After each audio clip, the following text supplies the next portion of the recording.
This is Weights and Wealth, your one-stop shop for entertaining education on building a stronger body and bank account. We are not doctors or financial advisors and must warn you this is not medical or investing advice. It is for your entertainment.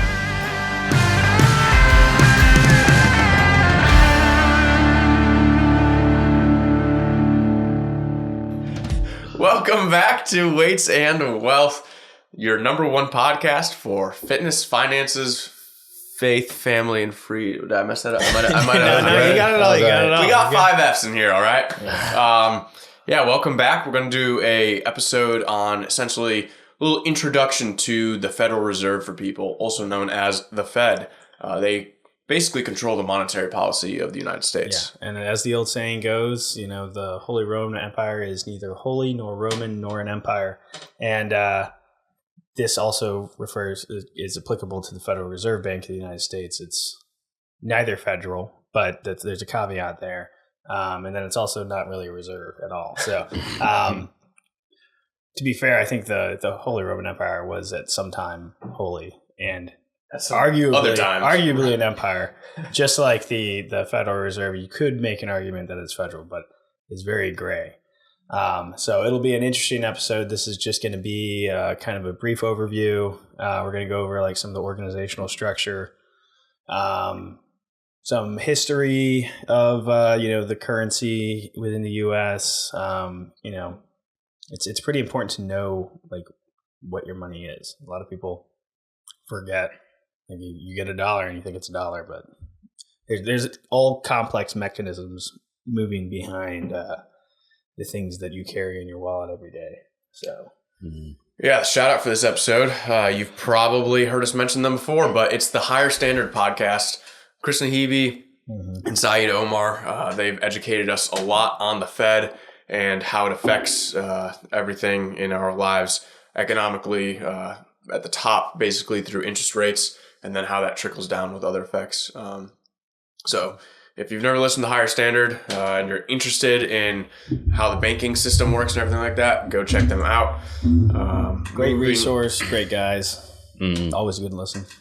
Yeah. All right, and this week's wealth wisdom of the week is to keep some cash in case you need it in like a pinch. The general recommendation is 3 to 6 months. More towards 3 months if you feel good about your job and you don't think that you'll lose it, or you can find another one pretty easily. 6 months is more for people who are like self-employed, have a family, etc.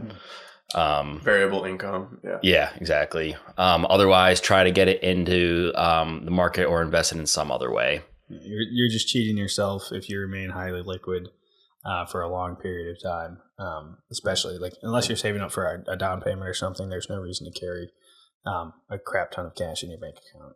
Yeah. Before we started this episode, we were outside and Nick and I were talking about how we miss owning a house since the only homeowner right now is Sean. But we were talking about how it's interesting. He's a home renter. But yeah, that's true. Yeah. Sorry, home renter. I'm a poor. I'm not an owner. But I'm in an apartment right now, as is Nick. And we were talking about how when you're a kid, you really do not like doing yard work.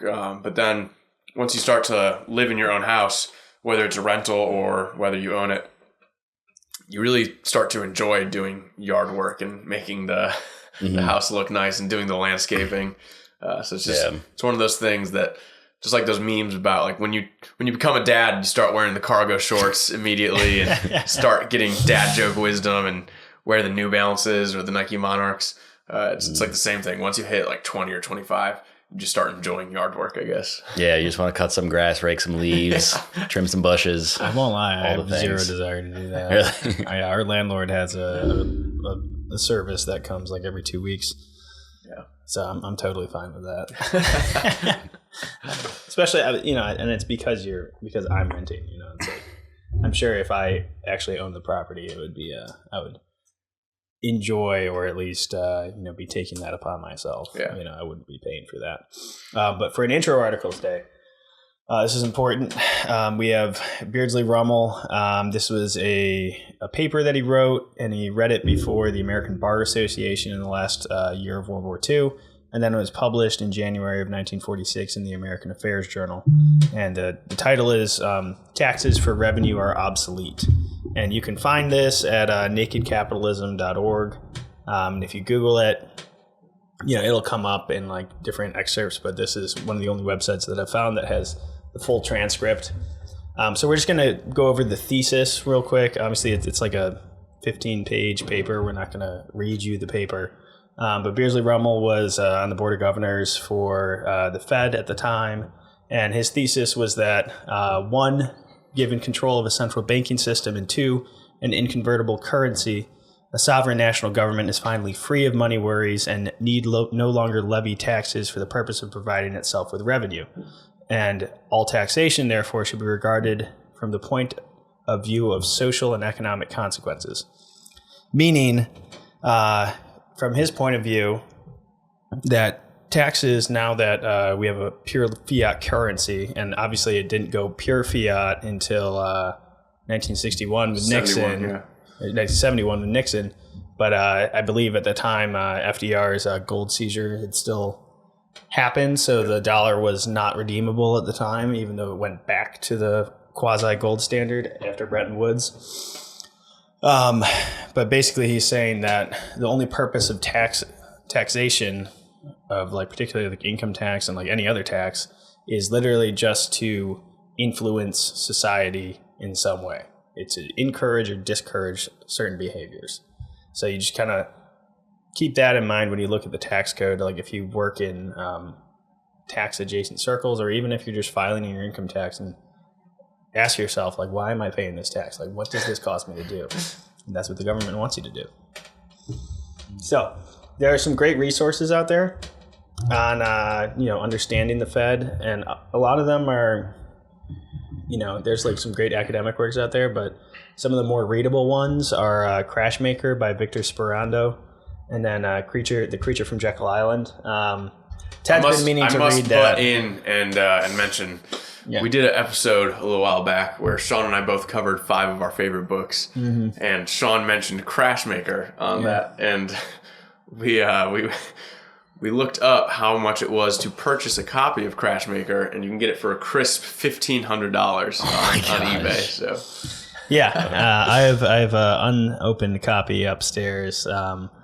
I have some personal connections that I can get it, but it is one of the best books I've ever read. It's kind of like it's a fictional, it's like, imagine like a historical fiction, but set in the future. It was written in like the 90s, and it's about like this independent trader that eventually like crashes the Fed, essentially, like kind of calls the bluff on some monetary policy, and essentially causes the U.S. to go bankrupt, and he wins and ends up, becoming president. It's like this whole crazy, like take Wolf of Wall Street, James Bond, and Jason Bourne, and stick them all, and then like a couple good like constitutional lawyers, and like stick them all in there, and it's a really good book.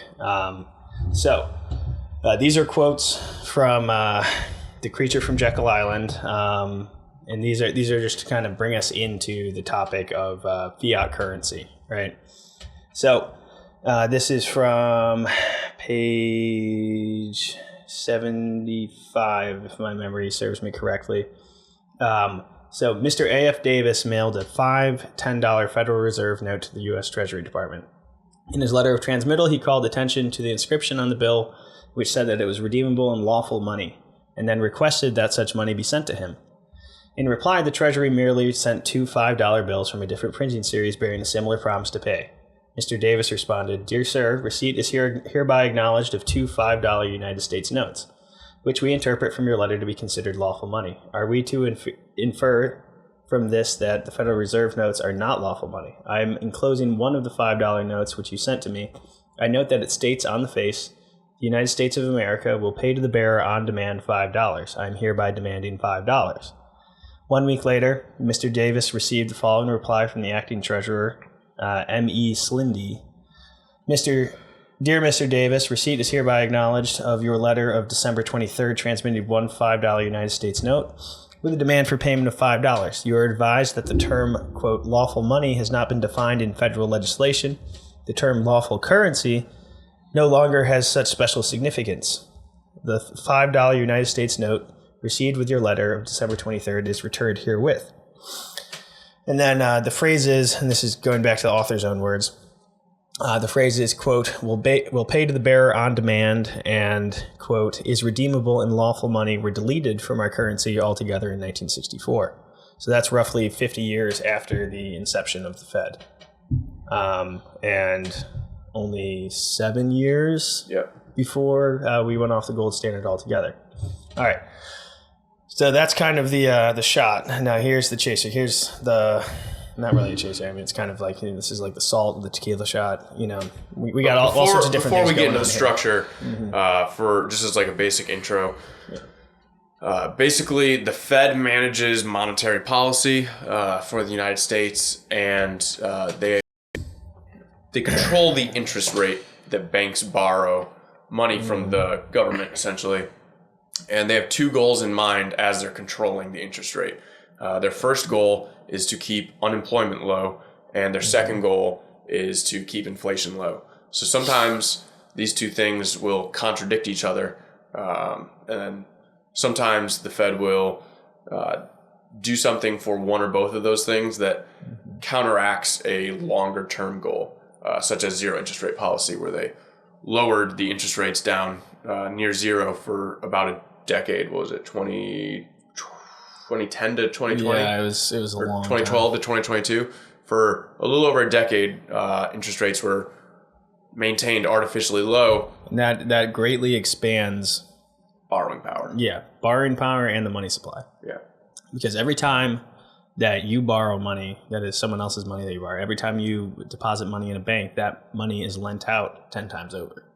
Right? So every dollar that goes in becomes $10 in someone else's pocket. So if you're worried about inflation, that's another big part of it. And the issue is like a lot of money out there is just X's and O's in a bank account. It's not actually physical currency. So it's not even the Treasury that's necessarily like printing the money. It's just the lending policy of our fractional reserve system. That inflation is just part of it. Yeah. Like, and if you're seeing Sean's bloody nose, my son stuck baby his Killian. My son stuck his finger up my nose, and so my nose is a little bloody. But yeah, so there are three key entities, right, within the Fed. There's the Board of Governors, which is selected by the president. The Federal Open Market Committee, the FOMC, which determines the monetary policy of the United States. And then the 12 Federal Reserve banks, and those are spread out throughout the U.S. One California, Boston, Chicago, all over the place. So the Board of Governors, it's the federal. That's the federal part, right? It's an agency of the federal government and reports to and is directly accountable to Congress. It provides general guidance for the system and oversees the 12 reserve banks.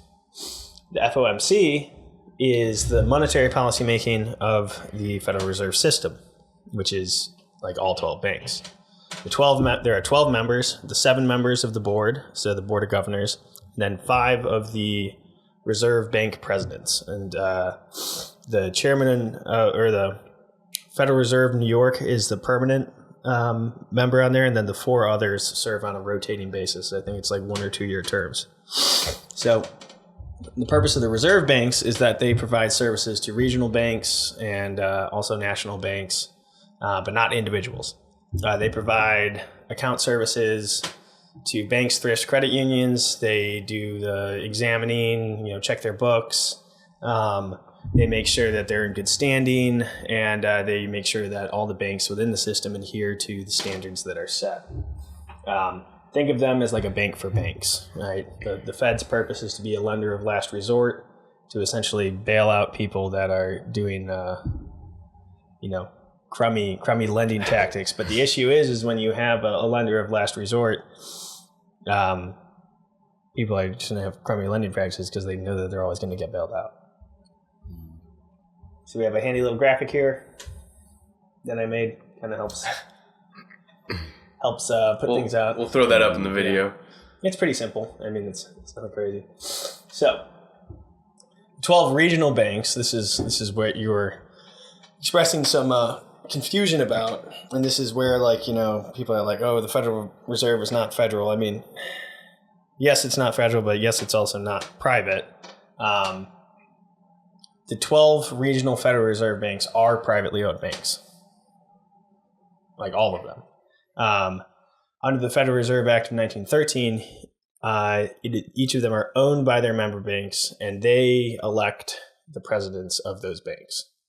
So the member banks would be the banks that they're lending to? Yes. Okay. Yeah. Okay. You see how this is starting to get somewhat incestuous. Yes. So the 12 regional banks are owned by the member banks who ponied up the capital to keep them running, to pretty much give them the seed fund, right? The stocks of the 12 regional banks are owned by the banks operating within that region and are part of the Federal Reserve System. The Federal Reserve banks are not part of the federal government, but are quote unquote accountable to the Board of Governors. Member banks must invest 3% of their capital as stock in the reserve banks. They cannot sell, trade, or use it as collateral to borrow, and they do receive dividends of 6% each year and get to elect the Reserve Bank's board of directors, right? So, that right there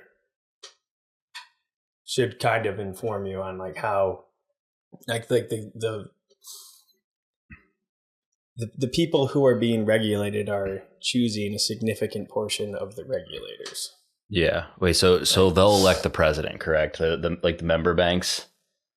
So no, that guy, Jerome Powell is. The president of each individual, of each regional Fed is selected by the member banks, and 5 of those member bank presidents sit on the FOMC. Mm-hmm. And then there are 7 that are appointed by Congress. Yes, and they serve 14-year terms. Okay. So, and I did a little background research on each of the guys. And so pretty much all of them either served in the Treasury or in the Fed before going on to the Board of Governors. So that right there, I mean, it's kind of like the revolving door that you see everywhere, Powell was a Treasury guy. Jefferson was a Fed guy. Barr was a Treasury girl. Bowman was neither. That was the only one. Has some family banking experience and then was at FEMA and DHS before. Cook was in the Treasury. Kugler was at the World Bank. So just even imagine the Fed, but just for the world. Pretty much the same thing. Waller was at the Fed as well. So all the people up there who are, responsible for making decisions are deeply embedded in the industry and, have previously served in the same organization. Which is understandable. You want people that are experienced, but at the same time, it's kind of. I would think they would come from other backgrounds as well, though not just from government. Well, the Federal Reserve Act actually requires that there are people that represent a variety of industries. And so you could argue that the fact that we only have bankers and academics, we're kind of not meeting that criteria, right? In the actual Federal Reserve Act, it says that it should have a wide manufacturing, agriculture, all the different industries within the U.S. should be represented on the Board of Governors to help inform monetary policy making, so that those people who are experts in their industry can be like, hey, this is not very good for manufacturing or agriculture and stuff like that. And that right now, that is not happening. We can do a deeper dive on the actual people in the Fed. I didn't really build that out as much as I would like to.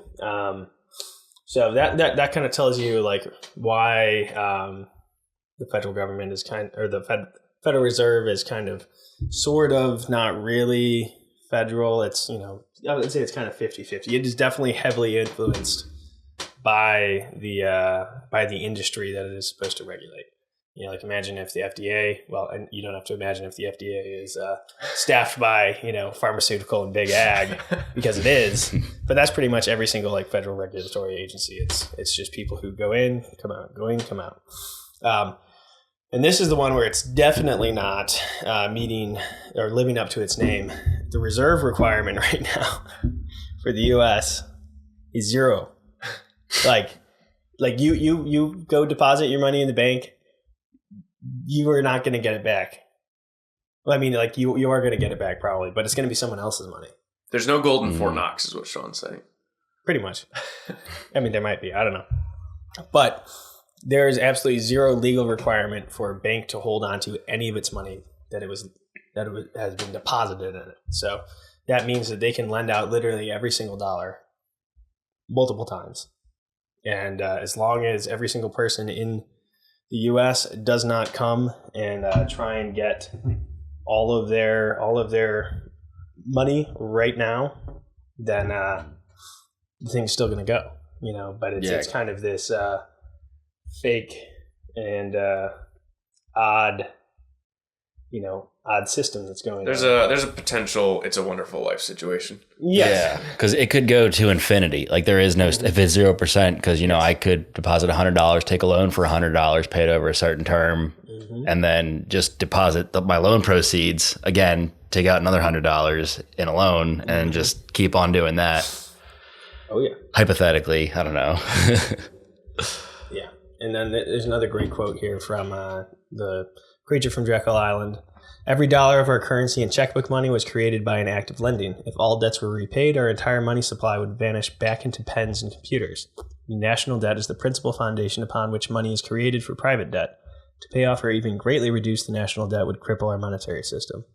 So when you are in a fiat currency type world, that is like it is a debt driven economy. Like everybody knows that, but like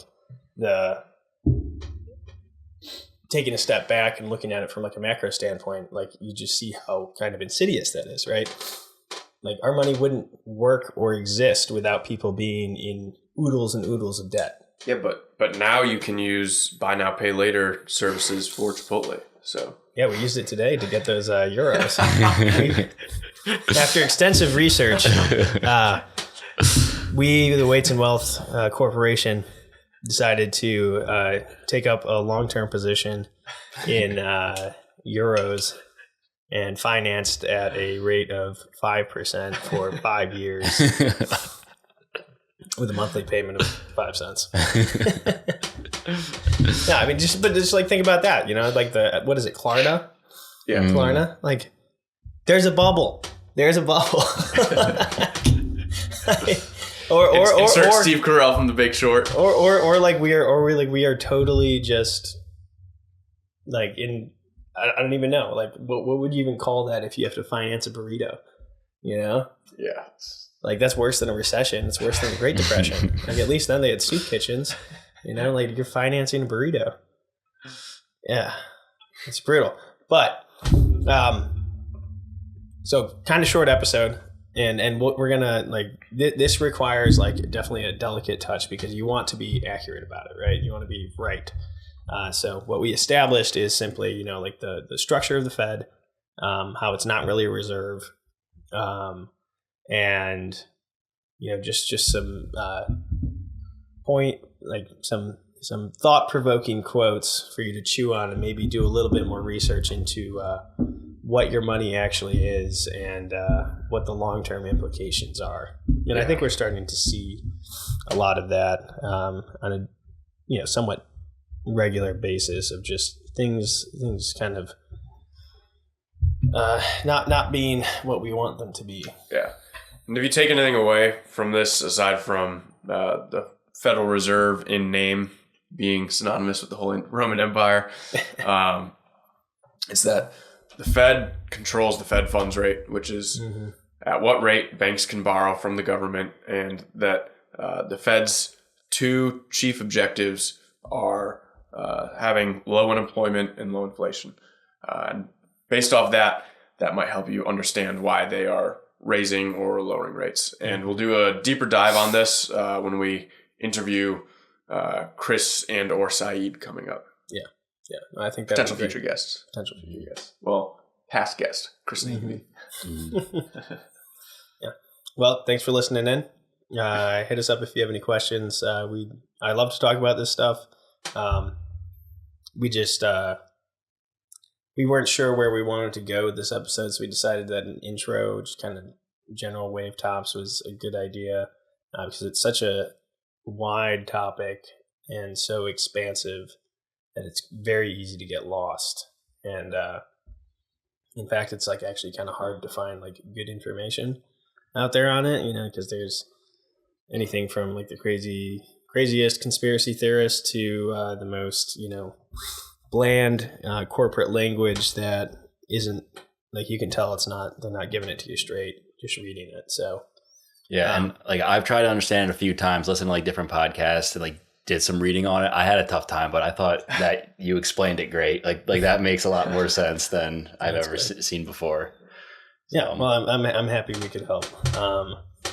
But yeah, so if you guys have further questions, feel free to hit us up, and we'll see you next week.